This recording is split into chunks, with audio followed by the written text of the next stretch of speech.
જય સ્વામિનારાયણ મિત્રો, મારી ચેનલમાં આપ સૌનું હાર્દિક સ્વાગત છે। આજે આપણે બનાવીશું પાણીપુરી માટેનો એકદમ સ્વાદિષ્ટ અને મસાલેદાર સૂકા લીલા વટાણાનો રગડો।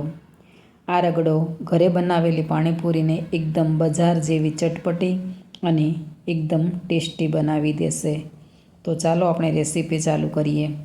તો તેના માટે આપણે એક વાટકી સૂકા લીલા વટાણા છે તે લઈશું। તેને આપણે ગરમ પાણીથી 7 થી 8 કલાક માટે આપણે તેને પલાળી દઈશું। તેનું ઢાંકણ ઢાંકી અને આપણે તેને 7 થી 8 કલાક માટે પલાળી દઈશું। તો 7 થી 8 કલાક પછી જોઈએ તો આપણા વટાણા છે તે સરસ રીતે પલળી ગયા છે। હવે તેની અંદરનું જે પાણી છે તે આપણે કાઢી લઈશું અને તેને આપણે કુકરમાં લઈ લઈશું। હવે તેની અંદર આપણે બીજું પાણી અંદર ઉમેરીશું 2 ગ્લાસ જેટલું।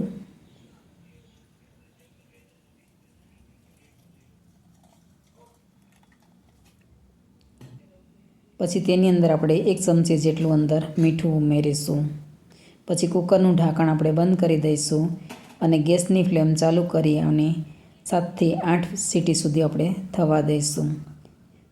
હવે બીજી બાજુ આપણે 3 થી 4 આપણે બટેકા છે તેના 2 ભાગ કરી અને આપણે બાફવા માટે મૂકી દઈશું। તો 4 બટેકા લીધા છે। હવે તેની અંદર આપણે 1 થી 1.5 ગ્લાસ જેટલું અંદર પાણી નાખીશું અને કુકરનું ઢાંકણ બંધ કરી અને તેને આપણે ગેસ ઉપર મૂકી દઈશું અને એને આપણે 3 થી 4 વિસલ થવા દઈશું। તો આપણા વટાણા છે તે સરસ રીતે બફાઈ ગયા છે। હાથની મદદથી જોઈએ તો એકદમ સરસ પોચા થઈ ગયા છે, એકદમ સરસ બફાઈ ગયા છે અને આપણા બટેકા પણ સરસ રીતે બફાઈ ગયા છે।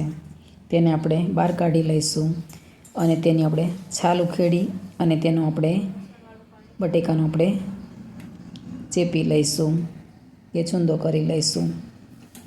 હવે ગેસની ફ્લેમ ચાલુ કરી તેના ઉપર આપણે એક તવી મૂકીશું અને તેની અંદર આપણે 3 પાવડા જેટલું અંદર તેલ ઉમેરીશું। તેલ ગરમ થઈ જાય એટલે તેની અંદર આપણે અડધી ચમચી રાઈ, અડધી ચમચી આખું જીરું અને અડધી ચમચી જેટલી આપણે અંદર હળદર ઉમેરીશું અને આપણે તેની અંદર જે વટાણા બાફેલા છે તેને અંદર આપણે ઉમેરી દઈશું। પછી જે બટેકાને આપણે છૂંદો કર્યો છે તે પણ આપણે અંદર ઉમેરી દઈશું અને બધું હલાવીને સારી રીતે મિક્સ કરી દઈશું। પછી તેની અંદર આપણે રગડો થોડો મિક્સ કરીને તેમાં જરૂર મુજબ આપણે થોડું પાણી ઉમેરીશું અને પછી તેને આપણે થોડી વાર ઉકળવા દઈશું। પછી તેની અંદર આપણે જે કોથમીર, પુદીના અને મરચાંની જે ગ્રીન ચટણી બનાવી છે તેને આપણે અંદર ઉમેરીશું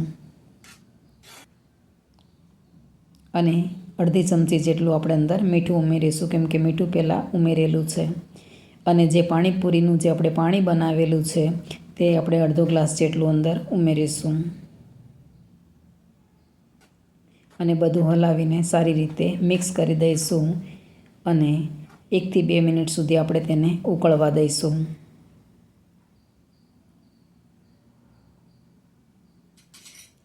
તો આપણો સ્વાદિષ્ટ સૂકા લીલા વટાણાનો રગડો બનીને તૈયાર છે। તો તેને આપણે એકદમ સરસ બન્યો છે રગડો।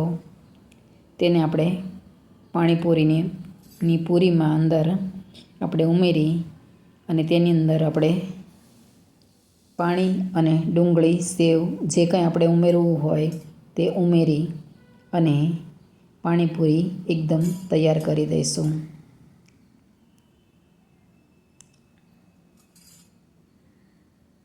તો બહુ સરસ ટેસ્ટી બન્યો છે આપણો રગડો અને પાણીપુરીનું પાણી પણ। તો જો તમને આવી રેસીપી ગમી હોય તો વિડીયોને લાઈક કરજો, શેર કરજો અને મારી ચેનલને સબસ્ક્રાઈબ કરજો અને બેલ આઇકન દબાવવાનું ના ભૂલશો કે જેથી કરીને તમને પહેલાં નોટિફિકેશન મળે. તો ફરી મળીએ આવી નવી સરળ અને હેલ્ધી રેસીપી માટે.